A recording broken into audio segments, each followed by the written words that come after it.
4월 21일 새벽기도회 시작하도록 하겠습니다. 말씀망대 16번째 시편에 나타난 그리스도라는 제목으로 우리 부활주일 말씀 확인했는데 정리하도록 하겠습니다. 우리의 삶이 애가에서 찬양시로 바뀌는 그런 응답 우리가 누려가야 되겠습니다. 왜 우리의 삶에 애가가 넘쳐나느냐? 왜 애가 슬픈 노래만 있는 것처럼 그렇게 느껴지느냐? 말씀과 내 삶이 하나가 될 수 없어서 그렇습니다. 성경의 응답만 있으면 되는데 하나님 분명히 살아계셔서 우리에게 역사하고 계신다는데 그게 확인이 되지 않고 확신이 안 생겨서 그렇습니다. 그리스도께서 모든 걸 끝내셨고 하나님의 나라가 임하고 있고 그리고 하나님의 나라의 일이 나타난다는 거 그거 붙잡아야 됩니다. 이러면 예수님이 말씀하셨던 것처럼 나보다 더 큰 일을 이보다 더 큰 일을 하게 될 것이라는 거 체험할 수 있게 됩니다. 나 자신, 환경, 사단에게 속지 않고 응답을 담을 수 있는 망대 그렇게 만들어 가야 됩니다. 내 삶에 애가만 넘쳐나는 거 나도 바라는 바 아니고 하나님이 원하신 하나님의 계획도 아닙니다.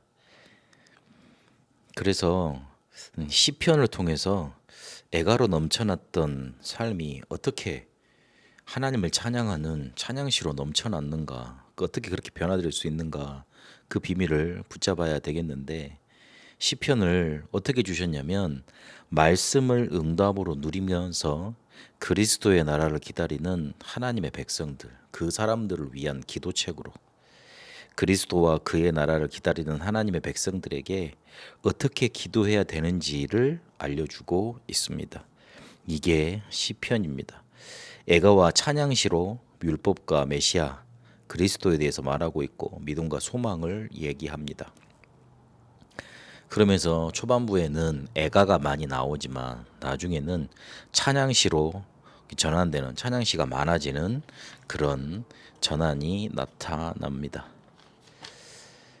이 그리스도가 그리고 이 그리스도가 다스리시는 하나님 나라를 소망하면서 기도했을 뿐인데 이런 변화가 나타났던 겁니다. 그리스도와 그 그리스도가 다스리실 하나님 나라 이거를 붙잡고 언약으로 붙잡고 기도했는데 내 삶은 애가에서 찬양이 나타날 수밖에 없는 찬양이 많아질 수밖에 없는 그런 삶으로 변화된 겁니다. 특히 시편에는 그리스도에 대해서 집중적으로 기록하고 있습니다. 그리스도의 승리, 부활, 고난, 영광의 왕, 신랑, 통치, 제사장 왕, 심판장이 되신다는 이 그리스도를 찬양하는 시편이 많이 이렇게 기록되어 있습니다.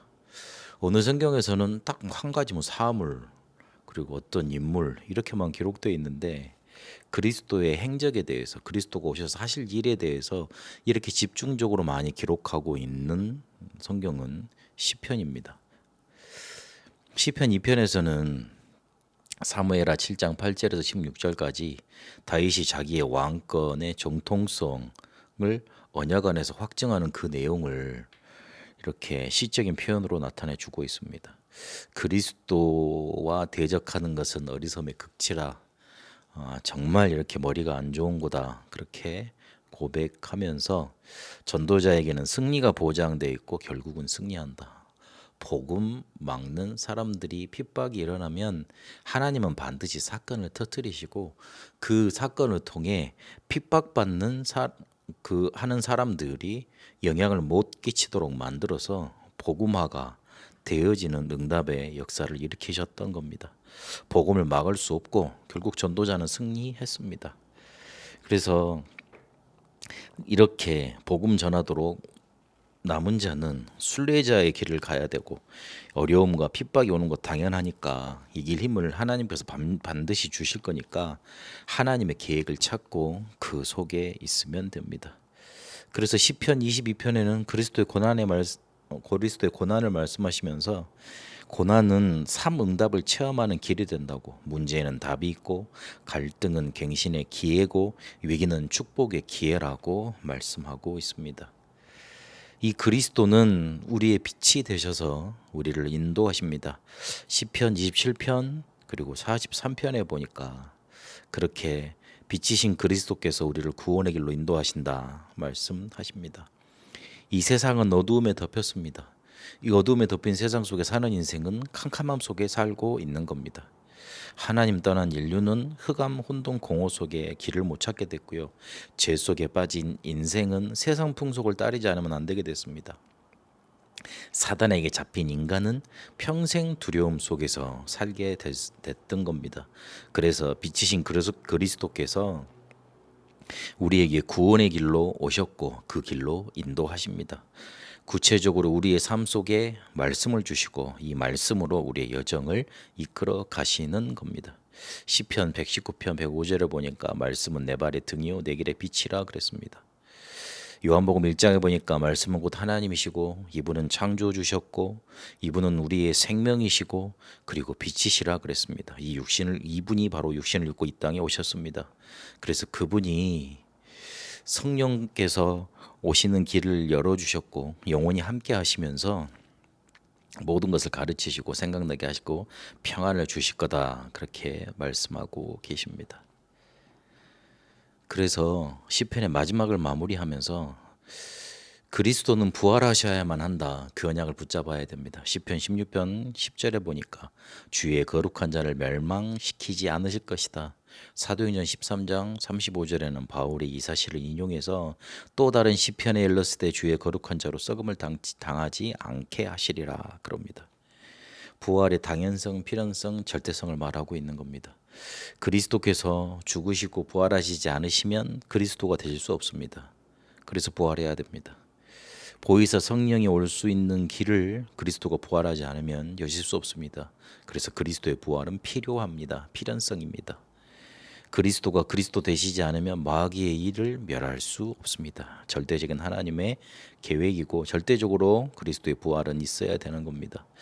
부활하셨기에 지금도 살아계십니다. 그래서 그분이 가르치셨던 것 붙잡으면 그것 붙잡고 기도하면 그대로 응답받게 됩니다. 부활하시지 않았다면 그의 말씀은 아무런 우리가 붙잡을 가치 있는 것이 아니고 죽은 것이 되게 됩니다. 그래서 부활의 참 소망 가지고 영원 속에서 지금 우리의 과거 미래를 해석하고 바라보는 겁니다. 지금 안 되고 있는 것 영원하지 않고 지금 되고 있는 것 또한 그게 다가 아닙니다. 하나님의 응답 붙잡고 우리의 삶을 애가에서 찬양으로 바꾸시는 이 그리스도와 하나님 나라 붙잡는 참 소망이 있게 되시길 바랍니다. 살아계신 하나님 감사합니다. 우리에게 그리스도를 내어주셨고 그 그리스도께서 다시를 참 소망 참 하나님 나라를 누리게 하시니 그것을 소망으로 붙잡게 하시니 감사합니다. 애가로 가득 찼던 우리의 인생이 하나님을 찬양할 수밖에 없는 응답으로 넘쳐나도록 인도하옵소서. 살아계신 우리 주 예수 그리스도 이름으로 기도합니다. 아멘. 개인 기도로 인도받도록 하겠습니다.